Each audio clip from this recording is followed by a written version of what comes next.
शेतकरी मित्रांनो, कापूस लागवड होऊन जवळपास 35 ते 45 दिवस होत आहेत. काही ठिकाणी 35 ते 40 दिवसाचा कापूस आहे, काही ठिकाणी 45 दिवसापेक्षा जास्त दिवस झालेले कापूस आपल्याला दिसून येतात. महाराष्ट्रामध्ये काय झालं, की सुरुवातीला पाऊस कमी होता आणि काही ठिकाणी खंड पडल्यामुळे काय झालं, की पेरण्या उशिरा झाल्या किंवा योग्य प्रकारे वाढ झाली नाही. अशा परिस्थितीमध्ये काय झालं, की कापूस पिकाची जी वाढ आहे, ती आपल्याला म्हणजे योग्य वाटत नाही. म्हणजे साधारणपणे जी वाढ अपेक्षित होती शेतकऱ्यांना, ती आपल्याला दिसत नाही. तर त्याच अनुषंगानं दुसरा महिना हा कापूस पिकाचा खूप महत्त्वाचा असतो. म्हणजे कापूस पिकामध्ये आपण जर बघितलं तर 30 दिवसानंतर म्हणजे 35 ते 75 दिवस हा एक अतिशय महत्त्वाचा कालावधी आहे. त्यामध्ये काय होतं, की कापूस पिकाची वाढ चांगली होणं गरजेचं असतं. त्यावेळेस पातळ लागत असतात आणि बोंड्यांची संख्यासुद्धा बोंड लागायला सुरुवात याच महिन्यामध्ये सुरू होते. याच काळादरम्यान जर चांगली वाढ झाली तर आपल्याला चांगलं उत्पादन पुढं मिळतं. आणि याच महिन्यामध्ये आपल्याला योग्य त्या गोष्टी म्हणजे योग्य ते नियोजन आपल्याला करायचं असतं. त्यामध्ये प्रामुख्यानं आपली पिकाची वाढ कशी आहे यावरती आपल्या नियोजनाचं हे अवलंबून असतं. प्रत्येक शेतकऱ्याला एकच नियोजन हे लागू पडत नाही. म्हणजे बऱ्याच वेळा शेतकऱ्यांचा प्रश्न काय असतो, की कोणती फवारणी करू? हा एकच प्रश्न शेतकरी विचारतात. कापूस पिकात कोणती फवारणी करावी? तर फवारणी हा एकच आपला पर्याय नाही. आपल्याला पिकाचं योग्य नियोजन त्या ठिकाणी करणं गरजेचं. त्याच अनुषंगानं आज आपण हा व्हिडिओ बनवत आहोत. तर कापूस पिकाचं 35 ते 75 दिवसाचं नियोजन कसं असलं पाहिजे, हे आपण या व्हिडिओच्या माध्यमातून पाहणार आहोत. तर मी डॉक्टर आनंद इंगळे ॲग्रीडॉक्सच्या यूट्यूब चॅनलमध्ये आपलं स्वागत करतो. तर सुरुवातीला आपण बघू की कापूस पिकामध्ये या 35 ते 75 दिवसाच्या दरम्यान कोणत्या गोष्टी महत्त्वाच्या आहे किंवा कोणते मुद्दे महत्त्वाचे आहे. त्यामध्ये जो महत्त्वाचा मुद्दा आहे म्हणजे खत व्यवस्थापन. त्यानंतर दुसरा जो मुद्दा आहे तो म्हणजे वाढ व्यवस्थापन आणि त्यानंतर जे आहे ते कीड आणि रोग व्यवस्थापन म्हणजे दुसरी फवारणी कोणती केली पाहिजे आणि कधी केली पाहिजे. त्यानंतर आंतरमशागत असेल किंवा जे वाढीचं नियोजन आहे. वाढ म्हणजे जर कापूस पिकाची वाढ कमी असेल किंवा कापूस पिकाची वाढ जास्त होत असेल किंवा काही ठिकाणी पातळ गळ असेल, त्याचबरोबर आकस्मिक मर असेल किंवा पॅराविल्ट असेल, अशा अनेक समस्या या महिन्याच्या दरम्यान आपल्याला जाणवतात. तर ती एक एक गोष्ट आपण या ठिकाणी बघणार आहोत. तर सुरुवातीला आपण बघू की कापूस पिकाचं खत व्यवस्थापन आणि अन्नद्रव्य व्यवस्थापन. तर शेतकरी मित्रांनी बऱ्याच वेळा काय होतं, की आपण कापूस पिकामध्ये पहिले 2 व्हिडिओ आपण बनवले होते, की लागवडीचं व्यवस्थापन, नंतर पहिल्या महिन्यातलं व्यवस्थापन. आता हे दुसऱ्या महिन्यातलं व्यवस्थापन. तर आपण बेसल डोस सुद्धा सांगितला होता. त्यानंतर आपण लागवडीनंतर 25 ते 30 दिवसानंतर पहिला डोस द्यायचा होता आणि आता त्या डोस नंतर आपल्याला 25 दिवसांनी दुसरा डोस द्यायचा आहे. म्हणजे खत व्यवस्थापन करताना दुसरा डोस केव्हा द्यायचा, तर आपल्याला पहिल्या डोस नंतर 25 दिवसांनी आपल्याला दुसरा डोस द्यायचा आहे. म्हणजे कापूस पीक हे 50 ते 60 दिवसाचं असताना. त्यामध्ये विविध पर्याय आपण वापरू शकता. यामध्ये काय होईल, की महत्त्वाचा मुद्दा आहे आपल्याला वाढ जोमदार होणं गरजेचं असतं आणि पिकाची परिस्थिती ती सुधारणं गरजेचं असतं. त्या अनुषंगाने आपण कोणतं खत दिलं पाहिजे, तर आपण त्या ठिकाणी बघू. त्यामध्ये पर्याय आपण DAP वापरू शकता, 10-26-26 वापरू शकता किंवा 20-20-0-13 वापरू शकता. जर आपण DAP वापरणार असाल तर आपण एक बॅग DAP त्या ठिकाणी वापरू शकता. 30 ते 35 किलो युरिया वापरू शकता आणि त्याचबरोबर त्याच्यासोबत आपल्याला MOP 25 किलो वापरायचं आहे आणि जर गरज असेल तर मॅग्नेशियम सल्फेट म्हणजे जर आपली कपाशी लाल पडत असेल तर ते वेगळं देऊ शकता. आपल्याला त्या ठिकाणी अशा प्रकारे पहिला पर्याय आहे. दुसरा पर्याय जो आहे तर तो 10-26-26 आपण वापरू शकता. त्यामध्ये 10-26 50 ते 60 किलो वापरू शकता. 35 ते 40 किलो युरिया वापरू शकता त्याच्यामध्ये आपण आणि मॅग्नेशियम सल्फेट अशा प्रकारे आपण त्या ठिकाणी वापरू शकतो. यामध्ये MOP वापरायची गरज नाही.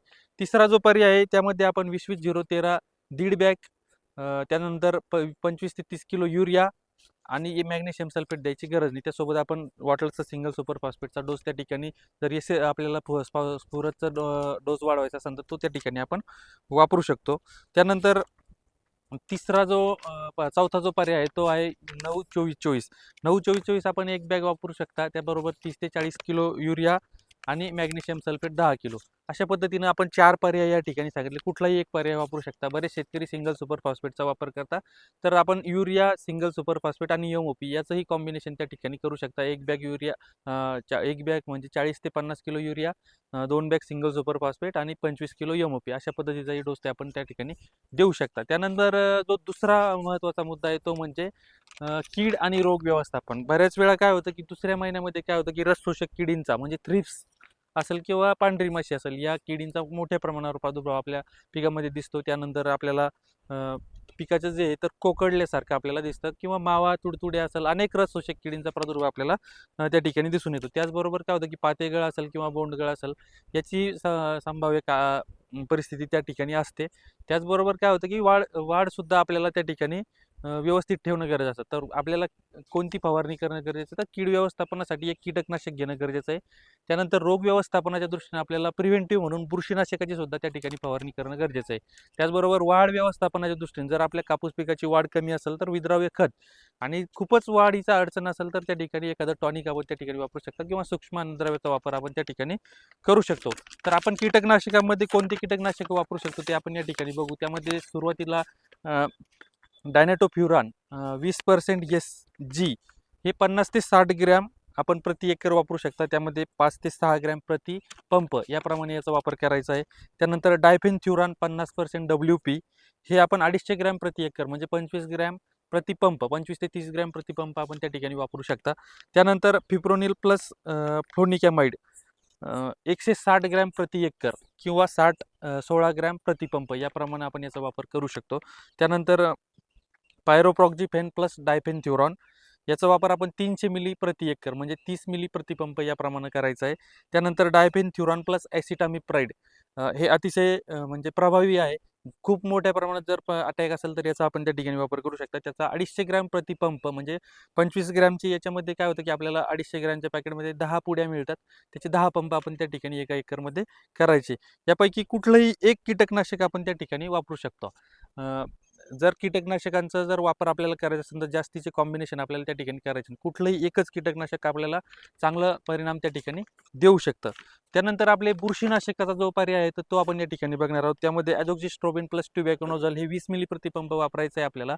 त्यानंतर ॲझोक्झिस्ट्रोबिन प्लस डायफेनोकोनॅझॉल हे आपण 15 मिली प्रति पंप वापरू शकता. त्यानंतर हेक्झाकॅनोझॉल प्लस व्हॅलिडामायसिन हे 35 ते 40 मिली प्रति पंप वापरू शकता.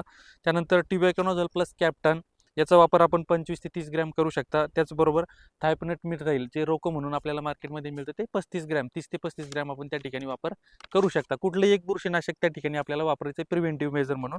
त्यानंतर विद्राव्य खतांचा वापर आपल्याला या ठिकाणी करायचा आहे. त्यामध्ये 1261 असेल त्याचं 100 ग्रॅम प्रतिपंप वापरू शकता. 1136 24 जे आहे तर ते 80 ग्रॅम प्रतिपंप वापरू शकता.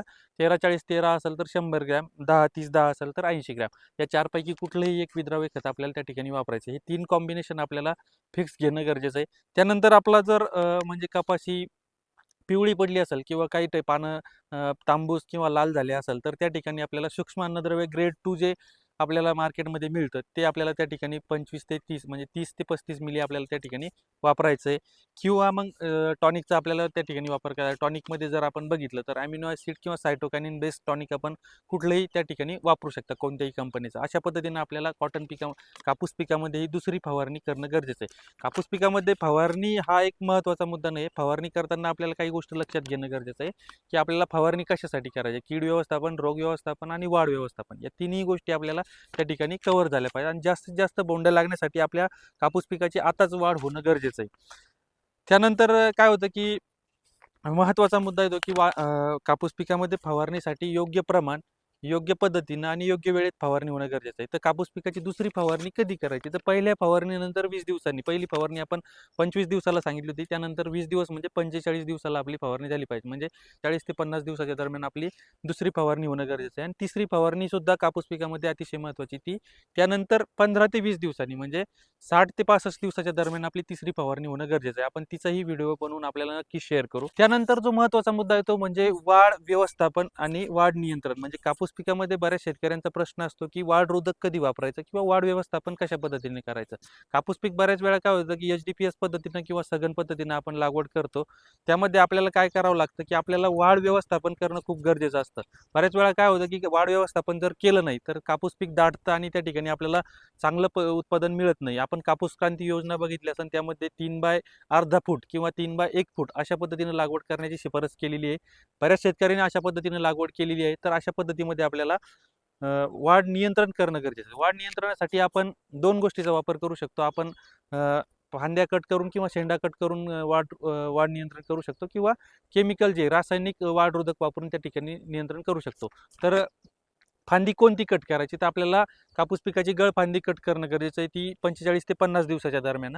त्याचबरोबर त्याच झाडाचा आपल्याला शेंडा हा 70 ते 75 दिवसानं किंवा मग 3.5 ते 4 फुटाचं झाड झाल्यावर आपल्याला त्या ठिकाणी खुडणं गरजेचं आहे. ही विशेष काळजी आपल्याला HDPS कापूसमध्ये घेणं गरजेचं आहे. त्यानंतर रासायनिक पद्धतीमध्ये आपल्याला मेपिकॉट क्लोराईड किंवा पॅक्लोब्युटॅराझोल हे 2 ऑप्शन आहे. त्यामध्ये मेपिकॉट क्लोराईडचा वापर आपण, हे चमत्कार म्हणून मार्केटमध्ये मिळतं, त्याचा वापर आपण 12 मिली प्रति 10 लिटर पाण्यात करू शकता. त्याचबरोबर दुसरं जे आहे तर ते पॅक्लोब्युटॅराझोल, त्याचा वापर आपण 3 ते 5 मिली प्रति 10 लिटर पाण्यामध्ये गरजेनुसार करू शकता. त्याचा जो आहे तर कल्टर किंवा टाबोलिया मार्केट व्यापारी नाव आपल्याला ते मार्केटमध्ये उपलब्ध आहे. याचा वापर करताना आपल्याला कधी करायचा आहे आणि कशा परिस्थितीत करायचा आहे, तर महत्त्वाचा मुद्दा जो आहे तर याच्या 3 फवारण्या आपण करू शकतो. पहिली फवारणी जी आहे तर ती 50 ते 60 दिवसाच्या दरम्यान आपल्याला करायची आहे, वाढ रोधकाची 50 ते 60 दिवसाच्या दरम्यान. योग्य वाढ झालेली असेल तर, म्हणजे आपल्याला वाटतं की जास्त वाढ होते त्यावेळेस. त्याचबरोबर दुसरी जी फवारणी आहे तर ती 65 ते 75 दिवसाच्या दरम्यान, म्हणजे जर पहिली 50 दिवसाला केली आपण तर दुसरी 65ला झाली पाहिजे, म्हणजे 15 दिवसाचा गॅप ठेवून आपल्याला त्या ठिकाणी फवारणी करायची. तिसरी फवारणी आपल्याला गरजेनुसार करायची, ती म्हणजे 80 ते 90 दिवसाच्या दरम्यान. जर कापूस पीक आपल्याला त्या वाटतं की अजून वाढतंय तर त्या ठिकाणी करणं गरजेचं आहे. फवारणी करताना आपल्याला विशेष काळजी घ्यायची की जर आपल्या पीक स्ट्रेसमध्ये असेल किंवा पिकाची वाढ कमी असेल किंवा जमिनीत ओलावा कमी असेल किंवा पाऊस जास्त झाला असेल, पाणी साचले असेल, अशा जर परिस्थिती असेल तर त्या ठिकाणी आपल्याला वाढरोधकाची फवारणी टाळायची. त्याचबरोबर वाढरोधकासोबत कुठलंही टॉनिक असेल किंवा विद्राव्य खत, जे नत्रयुक्त खत असेल ते वापरायचं नाहीये. ही विशेष काळजी आपल्याला वाढ व्यवस्थापन करताना घेणं गरजेचं आहे. त्यानंतर कापूस पिकामध्ये काय होतं की वाढ जर नियंत्रण केली नाही तर खूप मोठ्या प्रमाणात दाटणी होऊन आपल्याला बोंड सड किंवा बोंड गळ अशा परिस्थितीचा सामना करावा लागतो आणि आपल्याला त्या ठिकाणी नुकसान होऊ शकतं. तर ज्यांनी सघन पद्धतीने लागवड केली आहे त्यांनी ती गोष्ट करणं गरजेची आहे. त्यानंतर जो महत्त्वाचा मुद्दा आहे तो म्हणजे कापूस पिकामध्ये आकस्मिक मर बऱ्याच वेळा दिसून येते आपल्याला. तर आकस्मिक मर म्हणजे पॅराविल्ट. बऱ्याच वेळा काय होतं की पाऊस जास्त झाला तर पाणी साचून राहिलं तर कापसाची झाडं आपल्याला वाळलेली दिसते. तर त्या अशा परिस्थितीमध्ये आपल्याला काय करायचं की कॉपर ऑक्झिक्लोराईड 300 ते 500 ग्रॅम 100 लिटर पाण्यामध्ये मिसळून आळवणी करायची. त्याचबरोबर DAP आणि युरियाचं डायरेक्ट ॲप्लिकेशन करायचं झाडाजवळ किंवा त्याचं पाणी करून आपण त्याची आळवणी करू शकतो.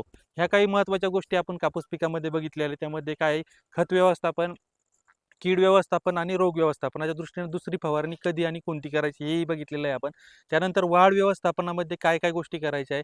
त्याचबरोबर काय आहे की पातेगळ असेल किंवा बोंडगळ असेल याच्या दृष्टीने वाढ यासाठी आपल्याला विद्राव्य खत कोणतं वापरायचं, टॉनिक कोणतं वापरायचं हे सुद्धा आपण बघितलेलं आहे. कापूस पिकामध्ये जे महत्त्वाचे मुद्दे दुसऱ्या महिन्यात ते आपण एकदा रिपीट करू. त्यामध्ये वाढ आपली जोमदार असणं गरजेचं आहे. त्या दृष्टीनं आपलं नियोजन 35 ते 75 दिवसाच्या दरम्यान होणं गरजेचं आहे. त्यामध्ये खत व्यवस्थापन आणि कीड आणि रोग व्यवस्थापन, दुसरी फवारणी खूप महत्त्वाची आहे. तिसरा जो मुद्दा आहे तो वाढ, आपल्याला जर सघन लागवड केली असेल तर त्या ठिकाणी वाढ नियंत्रणात ठेवणं गरजेचं. त्यासाठी आपल्याला गळफांदी काढणे असेल, शेंडा कुडणे असेल किंवा वाढरोधकाचा वापर, ह्या गोष्टी करणं गरजेचं आहे. दुसरा महिना आहे त्यामध्ये आपण या ठिकाणी सर्व गोष्टी बघितल्या आहेत की काय काय गोष्टी आपल्याला करणं गरजेचं आहे. जर ह्या गोष्टी आपण वेळेत आणि योग्य प्रकारे जर केल्या तर नक्कीच आपल्याला कापूस पिकाचं चांगलं उत्पादन मिळेल. आपण कापूस पिकाचे पहिल्यापासून व्हिडिओ बनवत आलेलो, तर आपला हा तिसरा व्हिडिओ या वर्षीचा.